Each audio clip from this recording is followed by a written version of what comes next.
What's up guys, Kobe Cheese here with another video, this time showing off my solo mapping Rarity Tanky Marauder. That's right, we're going to be doing a 69 shore map right here. This is going to have 2 additional rogue exiles, so it should be able to show, just show how I'm able to deal with most situations by myself that normally I would skip on other characters, all the while farming with, a decent amount of magic find. You'll notice I'm sitting at 4,000 life. And I also have a 1500 energy shield buffer. Whoa, wait, what is that? Is that oh my god, that's Ignophoenix. Okay. I'm not really ready for Ignophoenix just yet. Normally if I'm going to fight an Exile that hard, oh my god, he's killing my zombies, stop it! Well, I'm going to put vulnerability on there. Let's see if we can kite it around here. Well, this is a good example of how to show off, just how good my character is. But for now, let's go ahead and resurrect some of those zombies and get my summoned skeletons ready to go, and then we'll go back and we'll fight Ignophoenix. Doesn't seem like she's chasing this far so far. Anyway, so right now we're farming at around 234% rarity. My gear is not quite up to par to what I want yet. I'm only level 75. I still have some items to buy. I've been searching and also trying to, get some currency from all of this map running and farming that I have been doing. Now, every time I do a map, I get to go back to town like 2 or 3 times because of the amount of loot I find, even at 230% rarity and no quantity. And it's only going to get better from there. Oh, hey, look at that. That is the invader. All right. Well, this is actually an easy invader, so not much to show off here, but we're just going to put our vulnerability on his head. Now, you'll notice there's a lot of people doing these summoners recently, at least from what I've seen. And, I wanted to do a character that can farm maps solo and also have a decent amount of rarity gear on him. And initially I did a righteous fire character. I did make a mistake and get killed by the metalsmith, so I started over and I was like, let's just do summoner. It's easier. I can pick up items while my minions kill things, and it works really nice.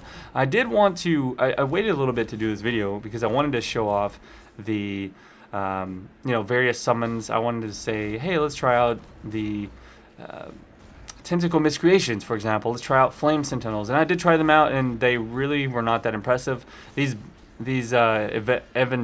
evangelists, whatever they're called, the bubble guys that you see here, they're actually really strong. They can kill stuff very fast, and they don't die because they have bubbles, and then you don't die because you're inside the bubbles.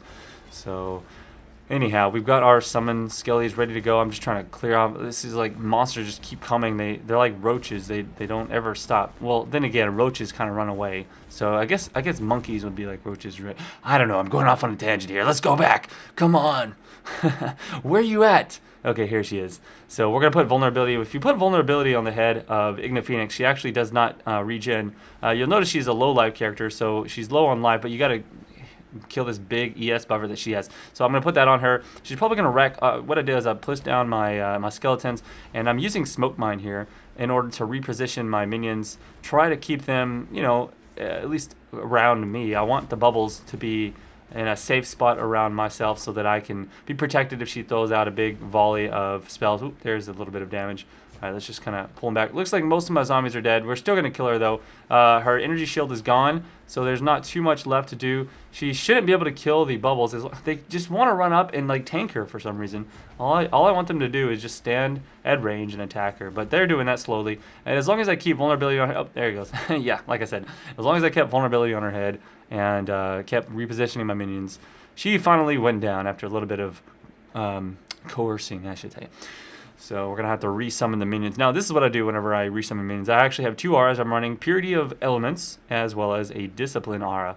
And I do have Clarity, and this is what I basically use if I have to resummon a large quantity of zombies. I don't have a lot of regen, and it's actually a cool thing about this is one of the only casters that I've done that doesn't require a massive amount of regen to actually function. So usually on most casters, I have to go Eldritch Battery in order to sustain the mana cost of all of the abilities, as well as run Arctic Armor, which is usually the defensive option. This is my first time I was able to pull off a character that used Energy Shield as a buffer, as in addition to life, for example. So I'm really excited about it. I like having that extra ES buffer. Obviously, you still need chaos damage, and you want to get a huge health pool as well. But it just makes me feel a whole lot safer. I hardly ever have to use potions for my own HP. So most of the time, I'm using them to heal up my minions.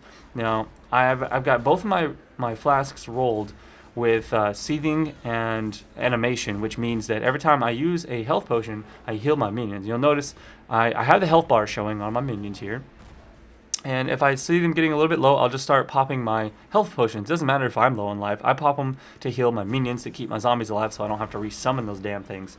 So the general gameplay here, if you haven't noticed already, is I run up to a pack, I put vulnerability on them, which allows my zombies and my specters to do additional damage. They all do physical damage, so I don't have to worry about things being resistant to fire or cold or anything like that. That's very good.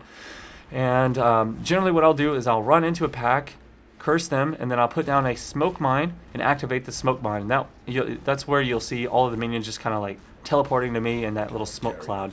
Not only does this provide me a little bit of defense in the form of everything around me being blinded, so I'm not going to take hits from melee monsters that are around me, but it puts all the bubbles on top of my head as well as on top of my zombies and keeps all of my minions packed up into a nice little group. It's a good amount of micromanagement. It's like moving your it's like if you ever played StarCraft and you moved your group of Marines in a tight little pack, and they kill stuff faster because they're all focusing things down a lot better.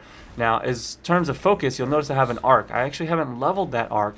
The only reason I use arc, it's not for shock stacking, because I definitely do not shock stack. The arc that I use is simply used for telling my minions, hey, attack this monster. Sometimes there's a rare monster that requires me to kill fast, like a summoner that's resurrecting everything. What I'll do is I'll just go smoke mine next to it, and then I'll right-click my arc. Oh, nice, a chaos orb hype. Anyways, I'll use that arc and I'll target the enemy that I want my minions to attack, and they'll focus that down, so I can focus down totems and specific enemies much easier by telling them to attack with the arc. The other thing that I'm using is Flesh Offering. Every time I see a bunch of corpses, for the most part, I'll just go ahead and pop that Flesh Offering, and that gives my minions way more move speed than normal, as well as that attack speed boost that's going to cause them to just go crazy mode and attack very fast. I've also got a Leap Slam. You'll notice I'm actually using Bright Beak. The Bright Beak uses or has a really fast attack, so I can Leap Slam very quickly and reposition myself.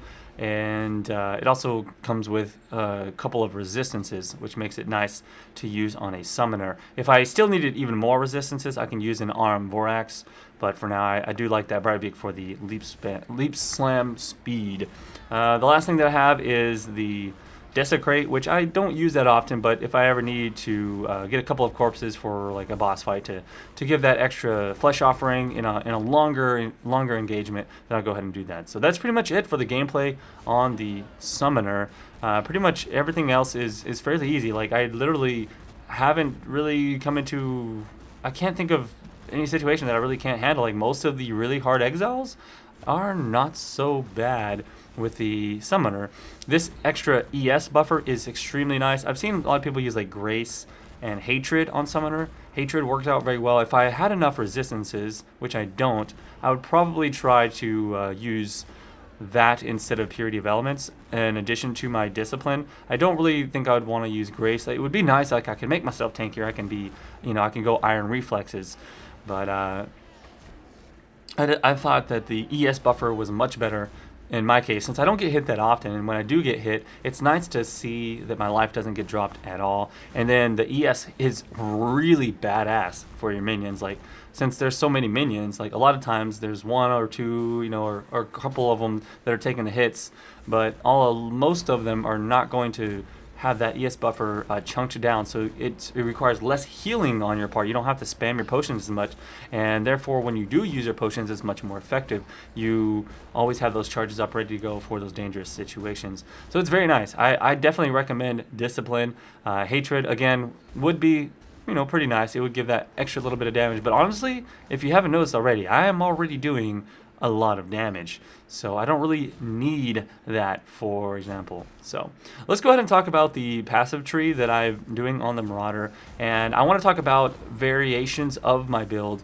Marauder is not necessarily the best for Summoner. I'm just doing it because I decided to go dedicated solo magic finder. It was easy to get a lot of resistances and get tanky with the Marauder. So I'm just going to spend a quick minute here on the tree and show you where I went. So we went over here to the diamond skin. Eventually I'm going to grab the extra +1s.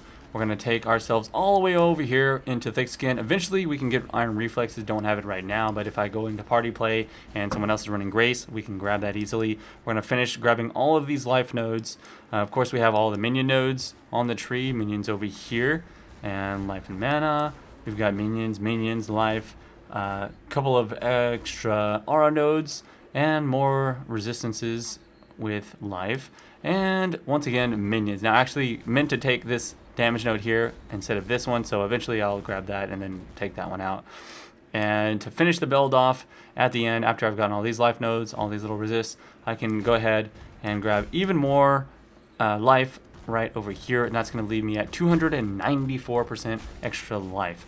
Now, if you're not doing a Magic Find Marauder like I'm doing, then you can play as a witch and do a low life Shavs build. I'll have a link in the description below to that alternate setup. With the Shavs build, you can run a lot of extra auras that are super buffed for your minions and also great for party play, but that's not the subject of this video. So let's move on to the items.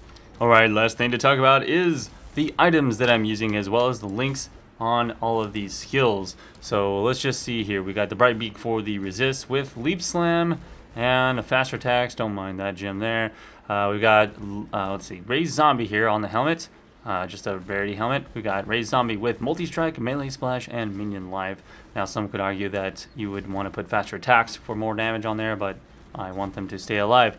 Now, better thing to do would be to have a +2 minions helm, but I'm just trying to magic find and I haven't found one that is good yet, so that will come later. A Will of the Storm Cell, that's because it has magic find. I would get a better shield if I wasn't magic finding, but we got faster casting, Flesh Offering, and Desecrate. We've got a crappy ring there that needs to be replaced. We need to replace this one, but it's got Rarity, so I'm using it. Rarity on the amulet with some resist. We've got a pretty badass chest here, which is really expensive. I spent 8 exalts on this one. It's 5 linked. It's basically just got life, tri-res, and lots of armor ES.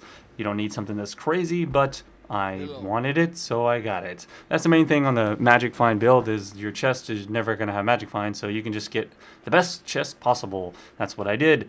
Now we're using a, I think, let's see, Val Summon Skelly is linked with Blind, Minion Damage, and Item Rarity.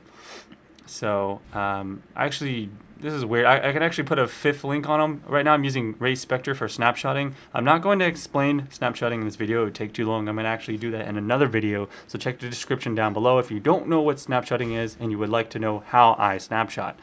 Alright, so we've got our arc just kind of placed in here so that we can use that.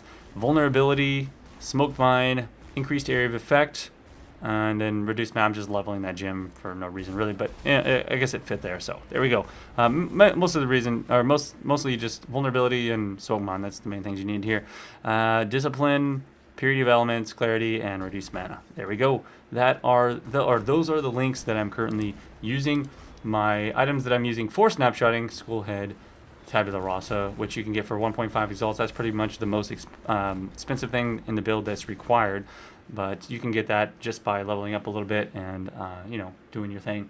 Shitty Breath, that's really cheap. Queen's Decree, and the Sunblast. I actually was lucky enough to find this, but if you're going to be snapshotting with a Trap Gem, which is what I do for that extra, you know, damage, then I would go ahead and do that. So if you want to see more about snapshotting and how exactly I do snapshotting, what all that stuff means, then go ahead and check my next video. Check the description below. I've got an entire thread dedicated to this particular build, so I'll talk to you guys about that later. As far as the summoner build, that's all I've got for you guys today. Hopefully you enjoyed it, and I will be seeing you around twitch.tv/ColbyCheese if you want to see some more gameplay live and ask me questions there. Alright, thanks guys for watching this video. Subscribe if you haven't already. Peace out.